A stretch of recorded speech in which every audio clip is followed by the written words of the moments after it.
Good morning. Happy Thursday.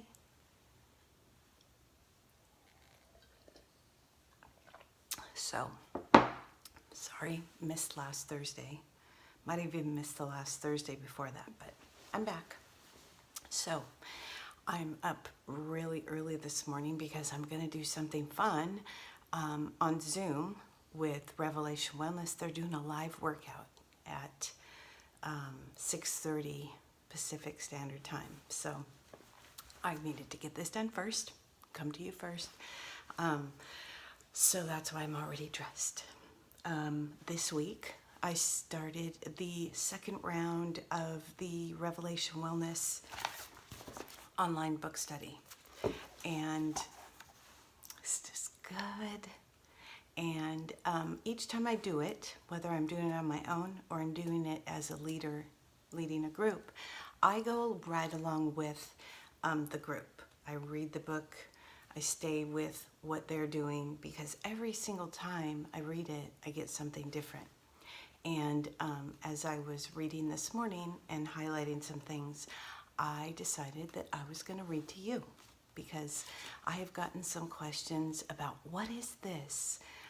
What is it all about? So here, I'm going to read this, and hopefully this will help you understand a little more about what it is. Okay, so right at the beginning of the book, we are to do all things in His power and His way, not on our strength. This includes weight loss and health gains. So typically we think about when we're doing a weight loss or we're doing any physical exercise or doing something to improve our health, we're doing it on our own strength. This is what's different about Revelation Wellness. It's God first. It's not me first. Okay? So that's the first point I want you to remember. God first. So then it goes on to say, His power strengthens us. What a relief. This means we're not on our own. Whew. Since His purpose is to show us His power and strengthen us through that power, we do not have to navigate on our own course. To those who don't know God, this sounds like foolish talk. Like people, I know that people that are in the group, when they start to explain to people what they're doing and what they're going through and how transformative it is, most people will say, oh, how much weight have you lost? It's not about that, okay? All right, then it goes on to say, we grew up thinking that our goal in life was to become self-sufficient, productive members of society. Okay, most of us did. We were taught that everything in our lives was based on our own accomplishments and life choices. We may have earned good grades, gone to college, graduated at the top of our class, found good jobs, and lived morally upright lives, but we still wonder if that's enough or if there's more. Because you can, I've heard so many podcasts from people that say they have the success, they have the money, they have all the things that they thought in their mind, worldly, that they wanted, and they were still whole. Okay.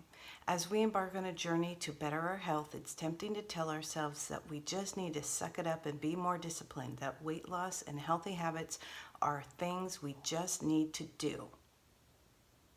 Before we begin beating ourselves up, let's ask, is it possible that our choices, good or bad, could be a small part of a bigger plan that God can use for our ultimate good? I have that highlighted. Desperation and disgust are powerful motivators for change, but they don't lead to lasting results or increasing joy.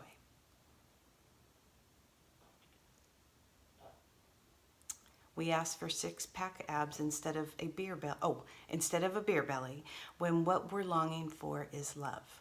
We ask for less jiggle when we walk, when we really want to belong without the fear of rejection. We agree to work harder, whether at our jobs or at the gym, when we really hope that our lives will have more meaning. We were made for more. The wellness revelation, for the wellness revelation to really transform our lives, we must soften our hearts. It goes on and on and on and on about how much we need to take ourselves out of the picture, put God first. When we give ourselves to God, we will be sanctified, which means set apart, from the ways of the world. All of everything you see online, on TV, in advertisements, it's all about me, me, me, me, me. And me is not a bad thing, but me first is not going to get me anywhere. You line yourself up, God first, and then you set yourself up for some really good things. And that's what the beginning chapter of Revelation Wellness really sets you up for. But here's the important thing. You have to show up. You got to show up. You got to do the work, and you got to be real. It's hard. It's frustrating. It's amazing. It's chain breaking. It sets you up for God to do the transformative things in your life. Okay, here's another thing. You will learn the living and practical truth of what it takes to be healthy and whole in your heart, soul, strength, and mind while loving others as yourself. So I hope that gives you a little tiny taste of chapter 1. We just started, like I said, this the past Monday was our first meeting together. And so I'll be setting up a link for group 3 that will start in about 10 weeks, because I usually take a week off in between. So maybe it's something you want to look into. I would say order the book. I always tell people, order the book, read the book, get a highlighter.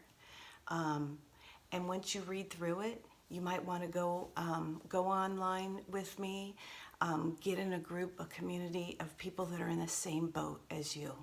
We all are in the same boat with, I said this Monday, different oars, different life jackets, different stories, but 9 times out of 10, we all struggle with something very similar. And when we step up and we be real and we share those things, it makes it much easier.